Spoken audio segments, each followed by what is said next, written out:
Hi everyone, welcome back to my channel. Welcome to my channel if you're new here. Hello. I have had the fattest, longest, most inconvenient reading slump of my life this summer. Like the summer before senior year, I decided I didn't want to read anymore. And I was like, this is unacceptable. Like you're literally going to be in AP Lit next year. Like you actually have to lock in. So I was like, what am I going to do? I pick up this romance book and I literally I was hooked on it. I was like, what the freak? I sped through it so fast, and I kid you not, I read like 10 books in a week. Like in this past week and a half, I've read 10 books. So I was like, okay, if my school's gonna start soon, and some of your schools have already started, and y'all are probably in a reading slump too, because it's like summer, no one wants to go back to doing schoolwork. I got you. So these are my unofficial, official top 10 romance books to get you out of a reading slump. 100% guaranteed by me.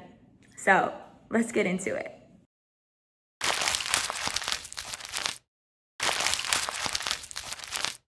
Okay, so I have all 10 of my books lined up next to me, and I'm gonna explain my scoring process before I get into the books. So I have 4 different criteria that they have to meet, and then I'm doing it off of like a 5-star system. So I have plot, characters, romance, and then writing style. And I have my notes on my computer next to me, my little judge stars and my blurbs and everything. So they're gonna be right here next to me so I can read, because I'm not gonna remember it if I just so many things going on in my head. But let's start with book number 1.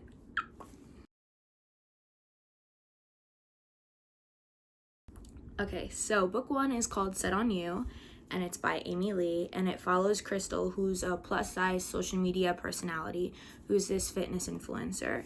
And I really liked that there was plus-size body positivity like this. It was centered around a plus-size love interest. Being a plus-size girly myself, I haven't found many of those, and I really liked that this one was a whole just body positive romance read, and I loved it. She has this, as I said, she's a social media personality, so she has this fitness blog, and she meets Scott, who is a firefighter, and he's always stealing her lifting bench, and she blogs about him, and they have this enemies to lovers arc, and it's super cute. It has super cute and wholesome moments, and then it has some less wholesome moments if you're into that. It's a good mix, I will say. I really enjoyed how this book tackled a lot of issues about body positivity and some mental health problems surrounding it all, and it's a really cute book, but it's also really layered, and I really appreciated how they handled those topics with the sensitivity that they deserved. I think this book overall, I gave 4 stars on all the topics, so plots, characters, writing style, romance. The plot wasn't anything groundbreaking. It was your classic romance book, but I really enjoyed this book, and I gave it an 8 out of 10. I give it an 8 out of 10 as my total composite score. You guys should read it. Let me know if you read it. Let me know if you like it. But this was the first book. So book 2 is called The Nanny. Whoa. And it's by Lana Ferguson, and it is this mix of steamy and cute romance. It follows Cassie, who gets a nanny job to help pay off her college money loans, and she realizes that her boss, whose name is Aiden, was her online partner a couple years ago when she was involved in some scandalous activities online. And I was like, hello, awkward. But the romance, guys, the sparks, it was getting heated. So it's really good. It does have, okay, well, he's a dad. He has a daughter, and I really enjoyed Cassie and his daughter's interactions. I thought they were super cute. She reminds me of Phoebe, Roy's niece from Ted Lasso, and I really loved it. I'm not gonna lie to you though, Aiden is kind of boring. There's no spice. Like, he's a chef. The only spice in his life was that his deceased wife's sister was filing for custody of his daughter because he worked long hours, which is why he got to sit her in the first place. He's kind of boring. There's like nothing to him except for that. So I was like, okay, whatever. But I thought that this book, besides that, was actually really good. I gave it a 4 out of 5 for plot. it had the basic romance story plot. For writing style, I gave it a 3 out of 5. The writing wasn't anything like amazing, but I thought that it fit the style of this book, like a little spicy romance novel. So I gave the writing 3 out of 5. Characters, I gave 4 out of 5. Cassie has an arc. She's figuring out who she wants to be, what she wants to do with her life, and he's figuring out how to be a parent, you know? He's still working through the grieving process. So I gave characters 4 out of 5 because there was like a lot of like heartfelt moments between them both. And then the romance, you already know I gave the romance a 5 out of 5. Like, that shit was so good. Oh my god. I need to like stop doing this. Whatever. The romance was 5 out of 5. It absolutely, like, it delivered everything I needed. It gave me everything it needed to give. Yes. Overall, I gave it a 7 out of 10 for its composite score because I had to take one off because Aiden was not cutting it for me. I'm not even gonna lie to you, he just wasn't doing it for me. I know that there are like text chapters in the book, so if you don't like that, don't read it, but I didn't mind it. I thought that the author did it really well, so I gave it a 7 out of 10, and let me know what you think of Aiden, because I didn't like him, but I don't know, maybe y'all will. We'll see. Moving on to book 3, though, let's get into it. Okay, so book number 3 is called Delilah Green Doesn't Care. It's by Ashley Herring Blake, and it's the perfect sapphic romance. Like, I, as a fellow lesbian, enjoyed this book, ate it up a day and a half. It's about this girl, Delilah Green, and she's kind of like a player back home, but she comes to photograph her estranged stepsister Astrid's wedding, and she meets Claire, who is a single parent. No surprise there. For some reason, the past book is whatever. Something about single parents. Don't understand. But I liked it. Delilah is a very, very closed off person, and I really liked watching her walls break down when she was in love. She is really good with Claire's daughter.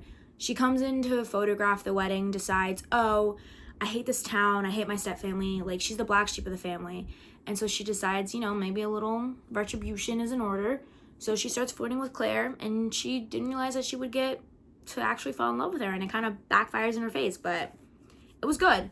I gave the plot 4 out of 5. It was funny. It was a really witty book, and I liked the banter. I also love the interactions between Delilah and Claire's daughter. I loved it so much. Also, Claire's ex-husband is a douchebag. Don't like him. I also didn't trust Astrid's sister throughout the book. Delilah's sister Astrid throughout the book. She just didn't rub me the right way. Didn't like her. I gave the characters a 5 out of 5. Delilah had a lot of walls that were brought down, and she went through character arc after character arc after character arc, and I really enjoyed that.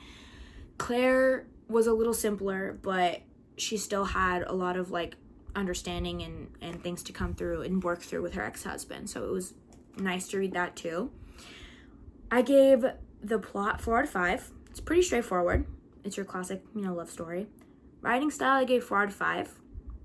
And then romance, I gave 4 out of 5 because they are so in love, or like, she fell first, but she fell harder. Yes, at first it was all just a game, and then she actually, she was down bad, and I was like, oh, this is really good. I enjoyed this book. I think this is the fastest I've ever read a book, a day and a half. How many pages is it, actually? I highlighted some of my favorite parts of this book, too. 390. I enjoyed this book. I gave it a 9 out of 10. Highest rating so far! Not just because it's a sapphic romance, but because I really enjoyed watching the characters interact with each other, and I wish we got a sequel.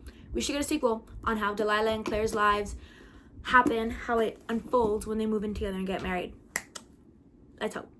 Book number 4. Okay, book number 4 is actually one of my least favorite books in this whole 10 book thing. It was made into a Netflix series called My Life with the Walter Boys, and it was written by Ali Novak, and I personally didn't enjoy the Netflix series as much as I did the book, but it's very much like a Wattpad book. It's super straightforward. There's romance. There's not a lot of depth to this book except for Jackie trying to cope with the fact that her family did die in a car crash. She's learning how to live without all of them, and it's really hard for her. And I do cut her some slack because she did have to do a complete 180. She used to live in the city, and all these boys live on a farm, so it was like completely like her world was flipped upside down twice. It's a super chaotic book. It's really funny. I don't really remember this book as I did read it a while ago, but it just didn't really speak to me as much as the other ones did.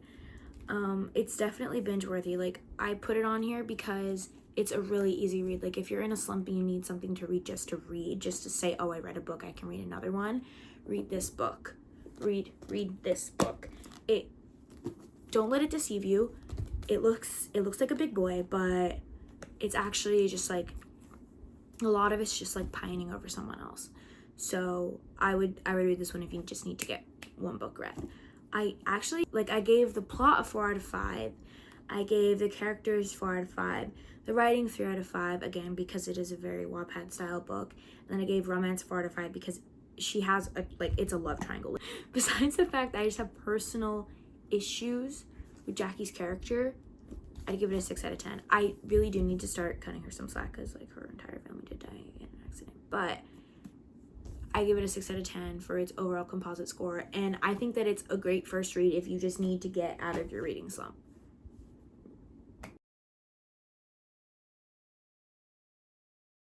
Okay, so book number 5. Halfway checkpoint, what? It's called You Say It First. It's by Katie Kontungo. I hope I'm saying that correct. I'm probably not. I'm really sorry if I'm butchering the name. Kontungo. I really enjoyed this book. It is a really relatable, realistic novel. It's about Colby and Meg, and I cannot speak. They live on opposite sides of the world, and Meg is a volunteer to help people sign up to vote, and Colby picks up the phone, and what starts as this little throwaway call turns into something a lot bigger, and they start talking. They become, I guess, pen pals, but not really pen pals. They're call buddies. That doesn't sound right, but you know what I mean.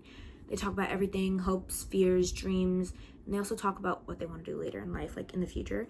And this book does not sugarcoat anything. You have these two dumbos making wrong choices left and right, but that's what really made me like this book. They are both very relatable. Very, very relatable. Sometimes a little too relatable. But it was a really, really good book. I gave the romance 3 out of 5 stars because it's not really about the romance for this book. For me, personally, I thought it was more learning about life and struggles and everything that comes in between. So I really enjoyed that there was a little romance thrown into it, but the main topic wasn't romance, and I was actually completely fine with that. I gave the writing style 4 out of 5. It was a very cute book. I gave the characters 4 out of 5. They are very complex people, but they are working through their problems together, I promise.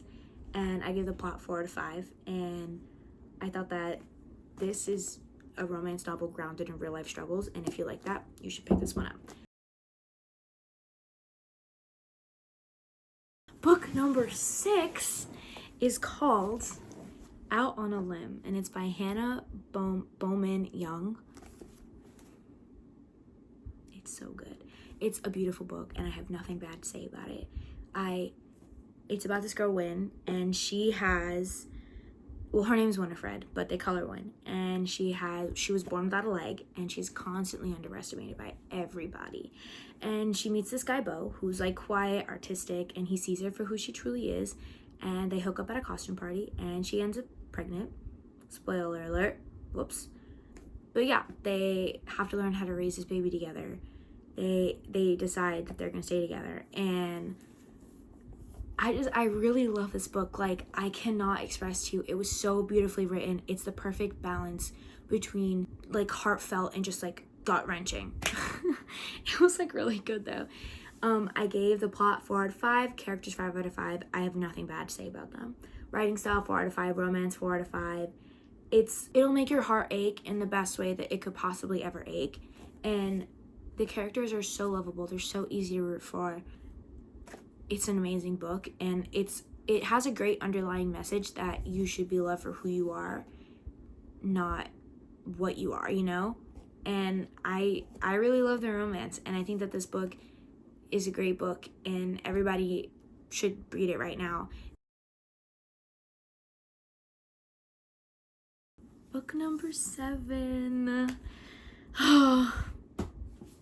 They Both Die at the End by Adam Silvera. The title tells you exactly how this book is gonna go. This journey literally cannot be described as anything less than heartbreaking, gut-wrenching. Mateo and Rufus, they're complete strangers who find each other through an app because they both got a call from Deathcast telling them that it was their last day alive. So they decided to spend their final hours together, and they decided to stop and smell the roses.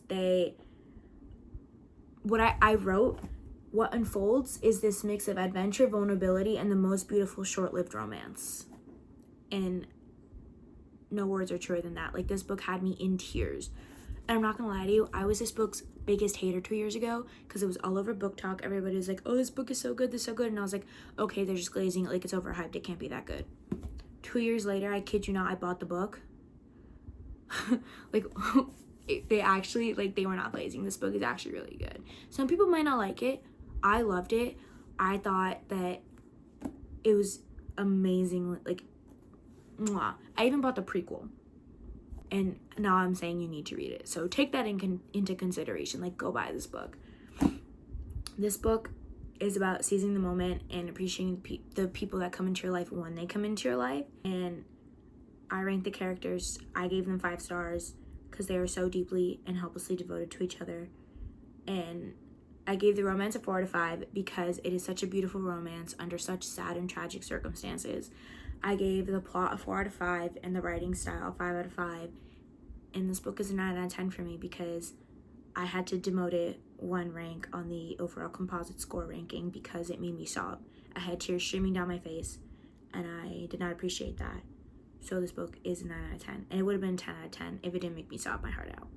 But I think everybody needs to experience this book for the first time. If you do end up reading it, do not open social media for the next, before you start reading or after you start reading. Like, you need a day to prep, a couple days to read, and a couple days to process. And then you can go back on TikTok because it's, We're gonna move on to book number 8.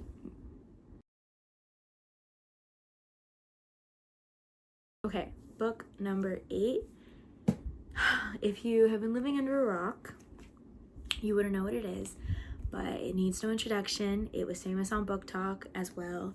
It's The Song of Achilles by Madeline Miller, and this book actually was my favorite book for a while. It's crazy, and if you haven't read it yet, please prepare yourself because you will sob violently. It's a retelling of the Greek myth of Achilles, and I'm not gonna get this right, Patroclus? ? But it's told as like this epic, heartbreaking love story, and the writing is absolutely gorgeous. I felt like every line had to be underlined, like every single line. It was banger after banger after banger. And it's the romance between Achilles and Patroclus. And it's a slow burn. I'm not gonna lie to you, but it's built up and it's so good, and then tragedy strikes and you feel like you just want to like you're destroyed. Like, you're genuinely like, you're dead. But it's the best. That's it. It's just the best. Like, I wrote, it's lyrical, it's emotional, and honestly, it's one of those books that sticks with you long after you finish reading it, and that's very true. This book is really hyped on Book Talk, but it's also the best shit out there. Like, I have not one bad thing to say about this book, except for the fact that it'll make you violently sob. Like, sob. But it's okay. It's worth it, and it's a must-read if you want something deeply romantic but also really well written. I gave the plot 5 out of 5, characters 5 out of 5, writing style 5 out of 5, and romance 5 out of 5. And every part of this book is just perfect. Overall, the composite score is a 10 out of 10. The writing, the characters, the romance, it all comes together so beautifully. Like, it's epic, it's tragic, and it's unforgettable. And if you decide to read this, if you haven't read it, or if you're going to reread this because this video has inspired you, you will cry. Warning, you will cry. You will sob. You will be cursing this book out. You will be condemning this book to the deepest parts of hell. You will be throwing this book. I threw my book to the floor and had to take several laps around my kitchen. Like, this book is not for the faint-hearted. It's not for the weak. You will need tissues, your stuffed animal, and your comfort drink. But you have to read it. Like, it's unnegotiable. So book number 9 isn't a traditional romance like the other ones I put on this list, but it's called The Edge of Anything by Nora Shalloway Carpenter. It's not about romance, but this book is about love. And it's about this teenage girl named Len who is struggling with OCD and anxiety, and this volleyball star, Sage, who feels like her life is falling apart and nobody can see that she's struggling, she's cracking. And then the two of them cross paths and they become friends and they build this bond that ends up saving both of them. And it's not a lighthearted romance, but it is full of love. It's just in a different way. It's about finding your best friend, like your platonic soulmate. And it's about the delicacy and the intimacy that is the human connection, like the red string theory. And Len and Sage's story is super heartfelt, it's super real, it's very raw. And that's why I gave the romance 2 stars. It's not at all the focus of the book, so I gave romance 2 stars. The characters I gave 4 out of 5 because they are very relatable to me. The plot I gave 4 out of 5. It's engaging and it's super satisfying and it's an emotional read. And the writing style I gave 4 out of 5 because she wrote OCD and anxiety very well. She didn't glamorize it, she didn't romanticize it, she didn't do any of that. And I thought that it was a very good example of how to write this stuff, if that makes any sense. It's a very raw read, but I think it's the perfect book to just get you out of like your everyday slump. Last and certainly not least, we have the final book, We Can't Keep Meeting Like This by Rachel Lynn Solomon. And I like this book. I thought this was a super cute little romance. It's literally the definition of adorable. So it follows this girl Quinn whose family runs like a wedding planning business, and I think it's Tarek's family runs a catering business, so they've grown up around each other, their families use each other's businesses a lot, and there's some history there. Yeah. And a lot of miscommunication and a lot of unresolved feelings. And now that they're working together, they're working weddings again, and the sparks are flying, and it's a little hectic, but it's got the perfect, like, friends to maybe more vibe, friends to lovers, my kind of vibe. And I thought it was really fun. The main characters, Quinn suffers from anxiety and like severe, and she has like severe anxiety and anxiety-induced OCD, and she has OCD from her anxiety. And Tarek doesn't really like Lynn at the beginning, but they sort all their problems and he helps her like manage it a little bit better, so it becomes a little easier on her. And I gave everything 4 out of 5 stars because it was very consistent, it's cute, it's charming. It's a very cute, heartfelt book, and I really liked it, and it's like adorable. I think that's the perfect way to describe it. It's adorable. So I think that you guys should get all of these books I've mentioned, especially the Song of Achilles. Get the Song of Achilles. It's so good. So those are my top 10 books. I hope you liked all of them. I tried to put a little of everything in there. You have some romance, some tearjerkers, some cute little friendship books, and let me know if you're gonna get any of them, if you're gonna read any of them, and let me know if you're gonna add any of them to your TBR. Also, let me know if you guys have any suggestions for some really good slump ending reads, because in case I ever get into another one again, I would love to have some on deck. My TBR is really long and it's full of books I don't want to think about right now. So I would like some options. Also, check out your local library. They might have a lot of great books that you don't even know about, some hidden gems. Definitely pay your local neighborhood library a visit. And don't forget to subscribe and like and come back to see more of my videos. And I really enjoyed having you all here. I'll see you next time. I love you.